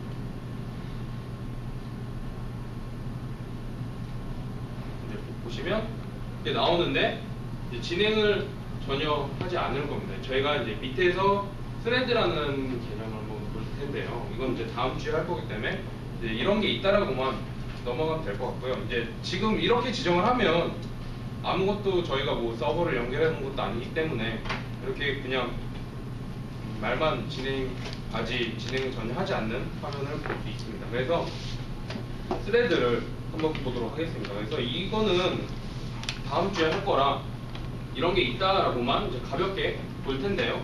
이 틱이라는 이 변수를 0으로 만들어 놨죠. 그리고 이 while문을 돌면서 증가를 시킵니다. 증가를 시키는데 이 슬립이라는 메서드를 통해서 이 0.1초마다 이 틱을 증가시키겠죠. 1씩 증가를 시키면서 100이 될 때까지 이제 0부터 시작을 해서 99까지 진행을 하고요. 이 프로그레스 다이얼로그라는 이 인크리먼트 프로그레스 바이인데, 이게 이제 1로 지정을 하게 되면 이 진행을 할 때 진행률이 이제 1씩 이제 진행이 되는 겁니다. 1씩 증가가 되는 거고, 만약에 이걸 뭐 2나 3으로 하면 이제 2가 계속 이제 증가를 하겠죠.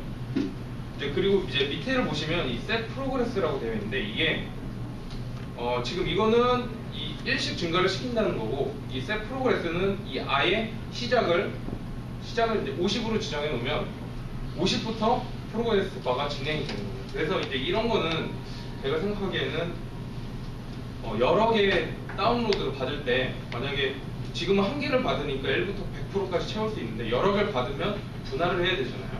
여러 개를 100% 안에 다 집어넣을 때 그거 하나를 다 끝내고 그 끝낸 만큼 이제 분할해서 얘는 몇 프로를 주겠다 해서 이제 이런 식으로 셋 프로그레스를 주면서 사용을 하면 될 것 같습니다. 그래서 이제 실행을 한번 시켜보도록 하죠.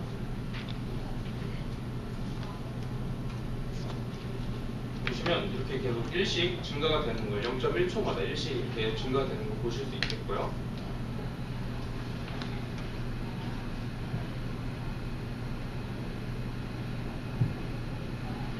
이렇게 증가가 되는 걸 볼 수 있습니다.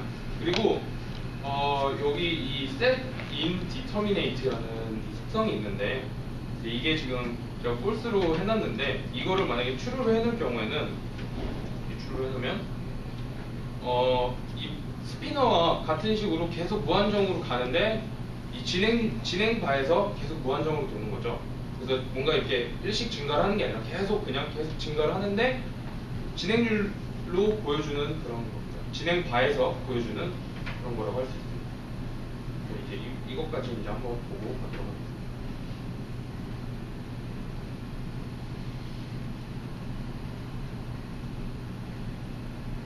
보시면 이제 이렇게 계속 돌고 있죠.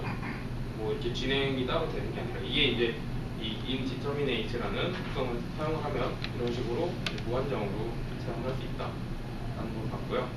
이제 이렇게 프로그레스 다이얼로그랑 알럿 다이얼로그를 봤는데 이제 실제로 어플리케이션을 만들다 보면은 이 다이얼로그를 좀 더 다양한 화면을 만들 수도 있습니다. 이렇게 이제 이미 정해져 있는 게 아니라 자기가 직접 구현하겠죠.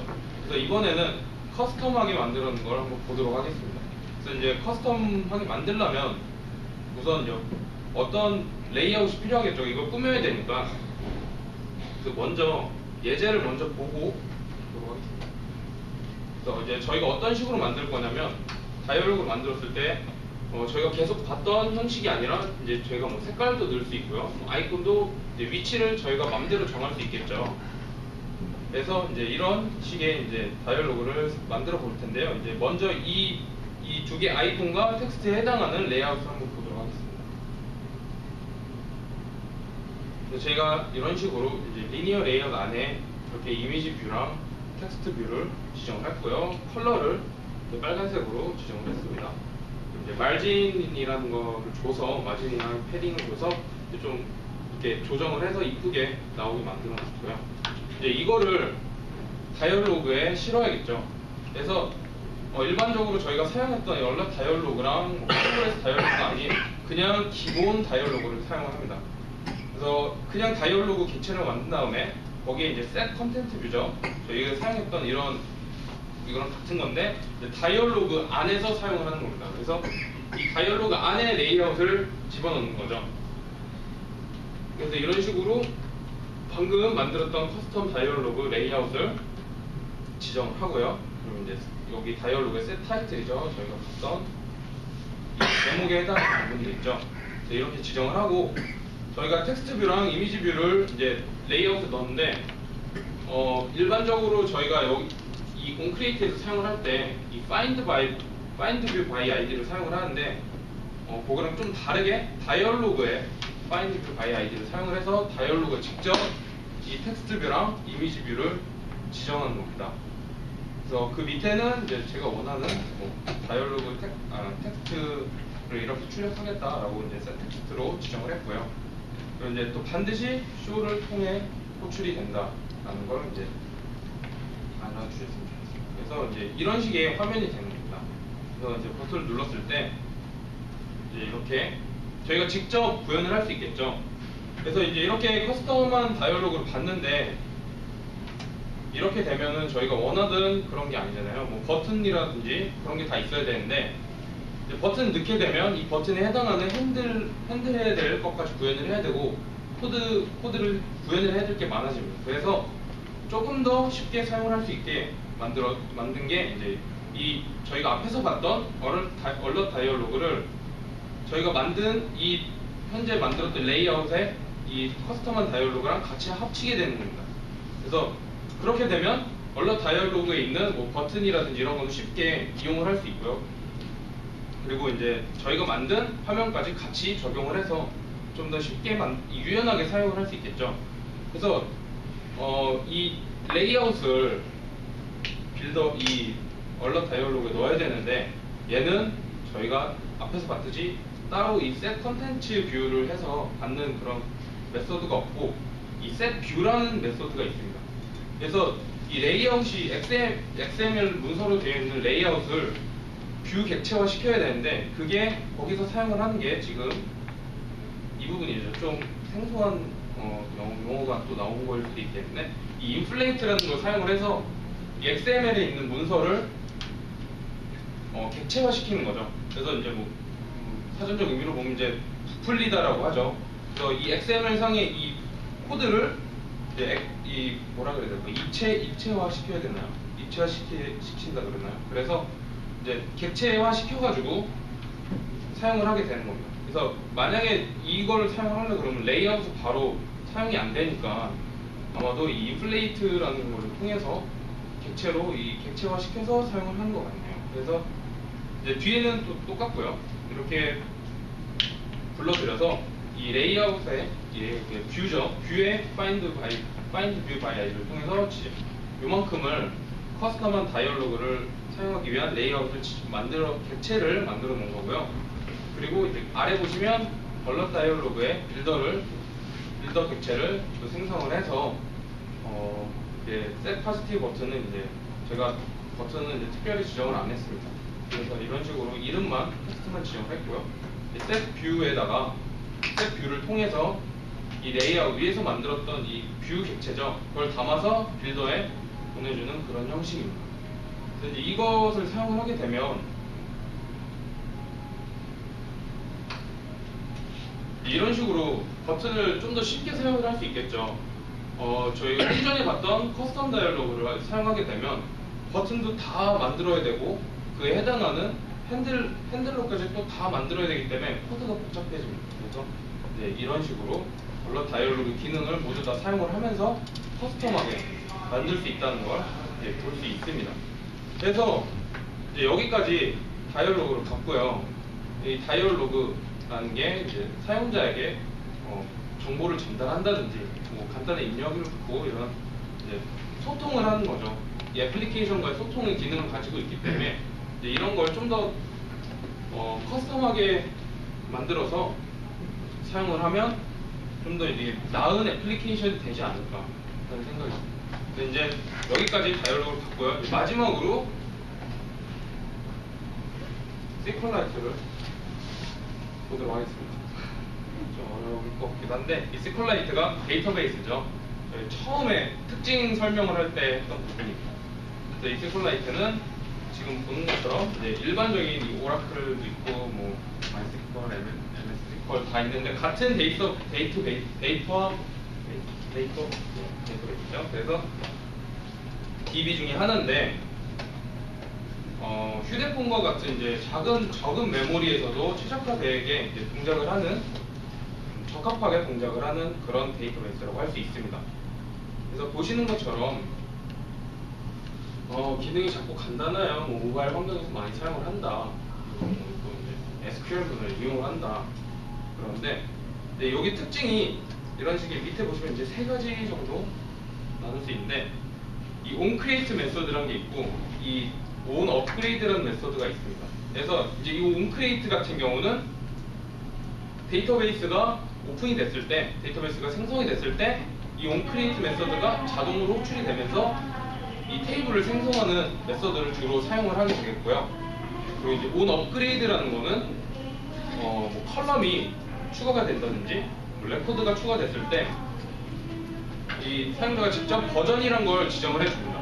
그래서 원래 기본적으로 버전이 있고 이제 버전을 이 업그레이드를 시키는 것처럼 버전을 더 올려서 이 컬럼이 뭐 바뀌었다든지 이런 걸 나타내 준다는 그런 메소드인데 제가 지금 현재 공부하고 있는 부분도 데이터베이스고 이게 정말 어렵더라고요. 저는 이게 이해가 안 돼요, 정말. 그래서 이게 봐도 볼 때마다 헷갈리기도 하고 그래서 좀 많이 어려운데 좀 더 열심히 한번 알아보도록 하겠습니다. 그래서 그 밑에 보시는 거는 이제 DML이죠. 데이터베이스 매니플레이션 랭귀지라고 해서 이제 SQL 문에서 사용하는 것 같으면 이제 뭐 insert, select와 같은 의미를 가진 이 DML 언어입니다. DML이죠. 그리고 이제 저희가 이제 볼 부분이 이 CRUD라고 해서 이제 그냥 앞대가리만 다 떼놓은 이 얘기인데 이거를 한번 보도록 하겠고요. 이거 해당하는 메소드를 한번 보고요. 그리고 이제 마지막에 이 SQLite 오픈 헬퍼라는 게 있는데 이 데이터베이스 관리를 하기 위해서는 이 오픈 헬퍼 클래스를 상속을 받아야 한다라는 걸 이제 보고 이 CRUD에 해당하는 메소드를 한번 보도록 하겠습니다. 그래서 먼저 이 insert라는 메소드가 있는데 이제 이 insert 단어 말 그대로 이제 입력을 할 때 사용을 하는 메소드겠죠. 그래서 제가 여기서 이제 궁금한 게 또 하나 있습니다. 그거는 이제 조금 이따가 하겠고요. 그래서 첫 번째 보시면 테이블 이름을 지정하는 부분입니다.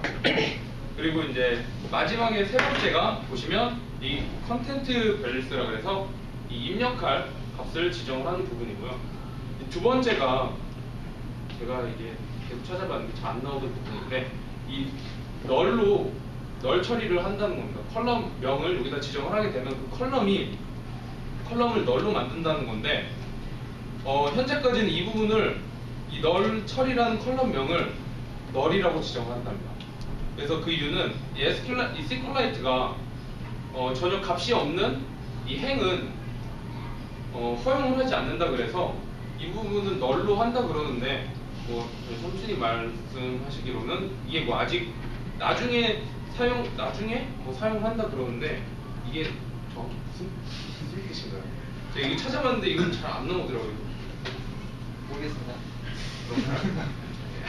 그래서 아직까지는 널로 지정을 하는 것 같습니다. 그래서 뭐 이 행이 데이터 값이 없으면 SQLite가 허용을 안 한다 그러기 때문에 널로 해야겠다. 그래서 이제 널로 이 부분은 이제 항상 널로 지정을 하고요. 이제 앞뒤로 뭐 테이블 이름과 그리고 이제 입력할 값들 지정을 합니다. 그리고 이제 이 쿼리 메서드라 그래서 이제 데이터를 이제 읽어드리는 부분이죠. 그래서 이제 첫 번째 파라미터는 이제 계속 봤던 것처럼 이 테이블 이름을 지정하고요. 이제 두 번째는 이 가져올 이 컬럼의 이름에 해당하는 거겠죠. 문자열 배열을 지정하는 부분이고요. 이제 그 밑에 이 셀렉션 같은 경우는 이 SQL문의 웨어절입니다. 그래서 쿼리를 행할 조건식을 지정하는 부분이죠. 그리고 그 뒤에 있는 이 select 이거는 이 조건식에 들어갈 인자값을 지정해 주는 부분입니다. 그래서 이제 문자열 배열로 이 부분을 지정을 하게 되고요. 그리고 이제 밑에 보시면 이 그룹 바이가 있는데 이제 그룹핑 연산을 할 때 사용을 하는 겁니다. 그리고 이제 해빙은 SQL에서 사용하는 해빙절이랑 같다고 할 수 있고요. 그리고 이제 올더 바이는 이 데이터들을 컬럼을 정렬을 해주는 그런 겁니다. 그래서 이제 ascending인 ASC를 사용을 하겠고요. 이제 descending인 DESC를 사용을 해서 이제 오름차순, 내림차순으로 이제 정렬을 하게 됩니다. 이제 마지막에 보이는 이제 리밋이 이 가져올 레코드의 개수를 지정을 하는 부분인데 이 부분은 생략이 가능하다고 합니다. 그리고 이제 업데이트하고 딜리트를 볼 텐데요. 이제 수정하고 삭제하는 부분이겠죠. 데이터베이스에서. 그래서 이 두 개의 차이점은 가운데 하나, 두 번째 파라미터인 업데이트의 두 번째 파라미터인 이제 수정할 이 컬럼의 이 키와 값을 지정하는 부분입니다. 그래서 요거를 제외하고는 이제 뒤에 뭐 세 번째나 네 번째 파라미터로 들어가는 부분은 이제 웨어절에 해당하겠고요. 그래서 이제 딜리트도 똑같이 적용됩니다. 단순히 이제 수정하고 이런 게 아니기 때문에 이 웨어절을 통해서 삭제를 하는 걸 보실 수 있습니다. 그래서 이렇게 크러드라는 이 DML을 사용을 해서 데이터베이스를 한번 간단하게 예제를 통해서 보도록 하겠습니다. 그래서 먼저 예제를 실행을 해서 실행을 해서 이제 어떤 식으로 되는지 보고 코드를 보도록 하겠습니다.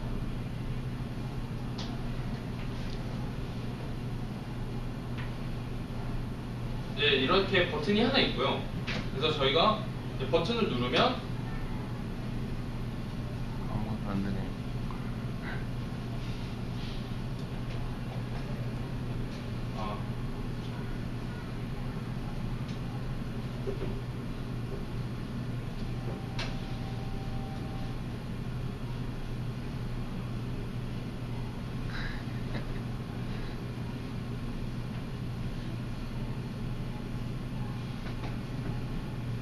이게 늦게 반응을 했네요. 그래서 이렇게 누르게 되면 이제 이런 식으로 제가 인설트할 때 이런 식으로 넣습니다. 팀이라고 이제 성들을 이렇게 딱 따서 넣고요. 이 안이 리스트 뷰를 지정을 해서 이제 이 데이터베이스에서 가져온 데이터들을 이렇게 리스트 뷰에 다 담습니다. 그리고 각각 리스트를 누르면 이제 삭제가 되게 저희가 만들어 놨습니다. 그래서 이제 이런 식으로 삭제가 되게 만들어놨는데 이제 제가 다음에 또 사용을 할 때 되면 얘가 데이터들이 그대로 다 살아있을 거예요. 그래서 그 이유는 이 데이터베이스가 애플리케이션과 같이 묶여있기 때문에 얘 애플리케이션을 따로 이 종류 데이터베이스 따로 이제 코드상에서 제거하지 않는 한은 뭐 애플리케이션을 제거를 해야 이제 데이터베이스 또한 같이 이제 소개가 되겠죠. 그래서 이제 그런 걸 이제 알아주셨으면 좋겠고요. 이제 코드를 한번 먼저 데이터베이스 관리를 하는 코드를 한번 보도록 하겠습니다. 이제 이 밑에 이 부분은 이제 테이블 요만큼은 이제 테이블 만드는 부분에 해당을 하겠고요. 이제 버전을 사용을 하죠. 이게 이제 제가 처음에 말씀드렸던 이제 업그레이드를 할 때 사용을 할 버전입니다. 그래서 이제 지금 1로 지정을 해놨다가 이제 나중에 이제 컬럼이 추가된다든지 할 때 이 생성자를 통해서 이 버전을 올려주면서 지정을 해주는 겁니다. 보시면 지금은 이제 제가 따로 이 업그레이드를 사용을 할 게 아니라 더 이제 간단하게 이 컨텍스트 현재 이 액티비티 인스턴스만 이제 파라미터로 갖게 만들어 놨고요. 그래서 이제 보시면 데이터 이 생성자가 생성이 될 때 이 안에 보시면 이제 딥점에서 get readable 데이터베이스가 있는데 이게 이제 DB 오픈하는 메서드입니다. 오픈에 이제 해당하는 메서드인데 get readable도 있고요, get writeable이 있는데 이제 readable 같은 경우에는 현재 데이터베이스가 이제 존재를 할 때, 존재하지 않을 때 이 오픈을 한다는 그런 메서드입니다.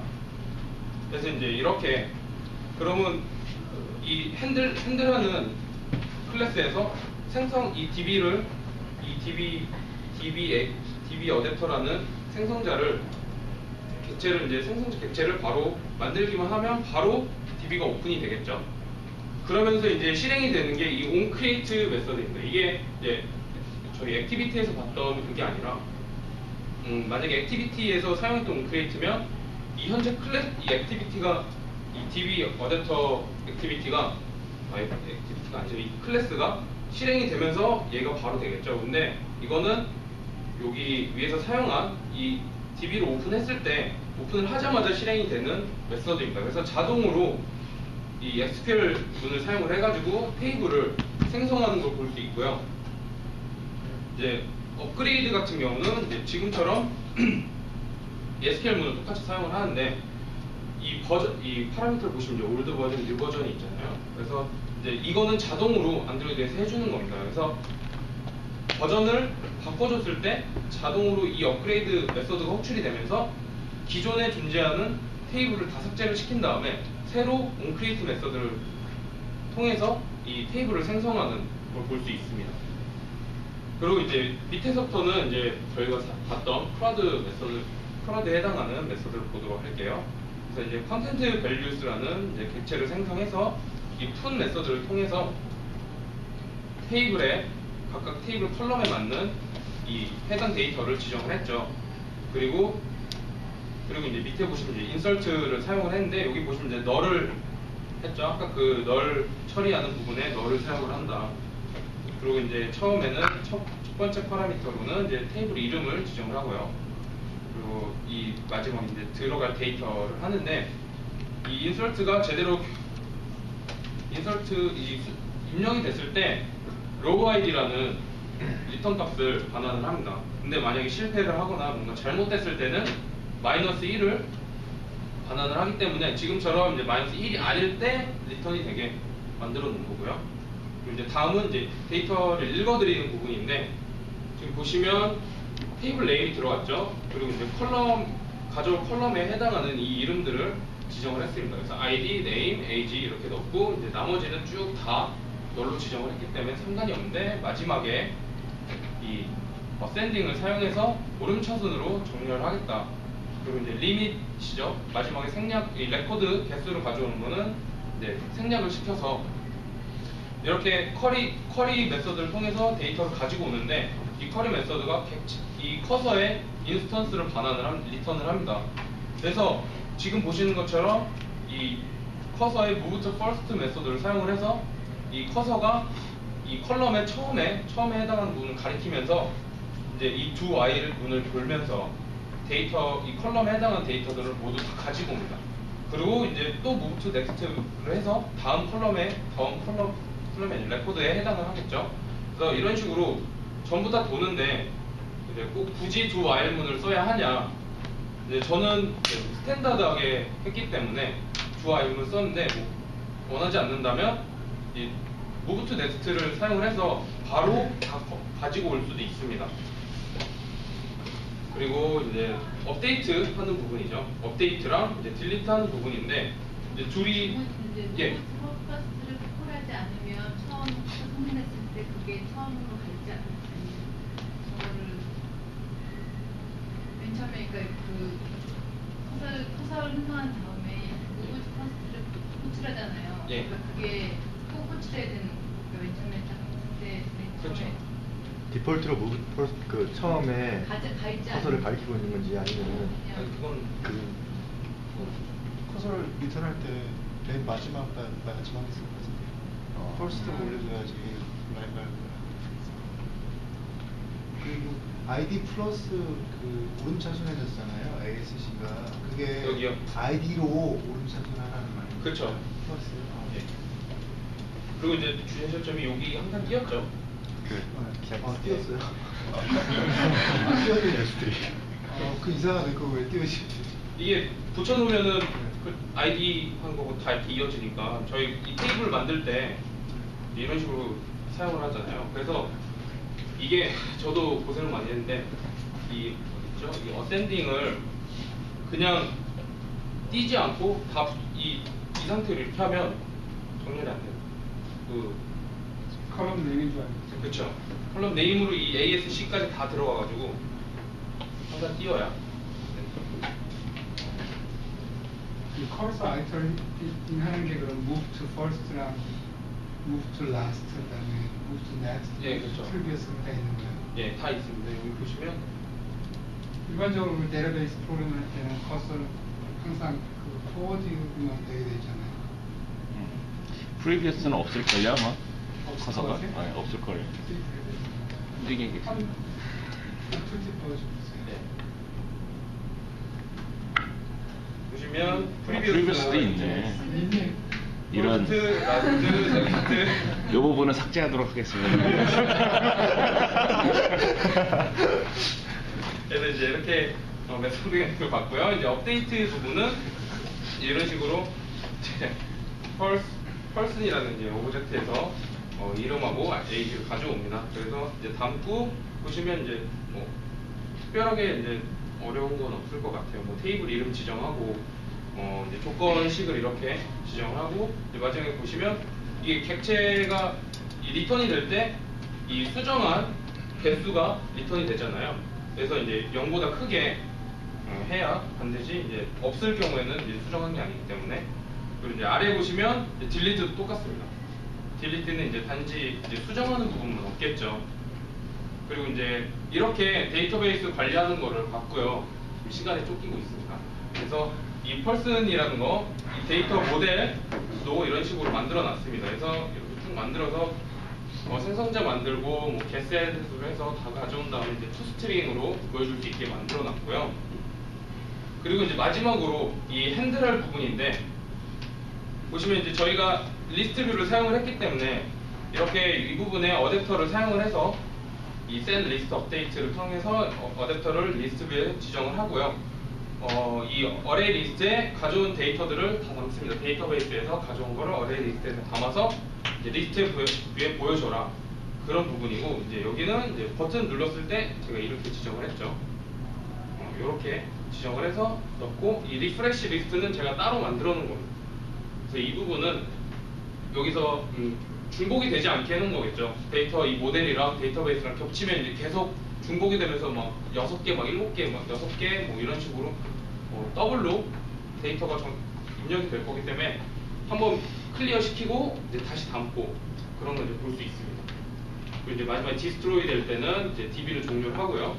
그리고 이제 onClick, onListen, onList 이거 아이템 클릭 메소드를 사용을 해서 클릭 리스트를 리스트 하나를 클릭을 했을 때 동작을 하는 겁니다. 그래서 보시면 이 딜리트 딜리트 펄슨이라는 저희가 데이터베이스 관리하는 쪽에서 만들어 놓은 메소드에 이 데이터 모델에서 가져온 이 get id를 통해 가지고 삭제를 하는 걸 보실 수 있습니다. 그래서 이제 저희가 봤던 예제가 이 코드가 봤던 예제에 해당하겠죠. 그래서 이제 보시면 이런 식으로 지정이 되는 걸 볼 수 있습니다.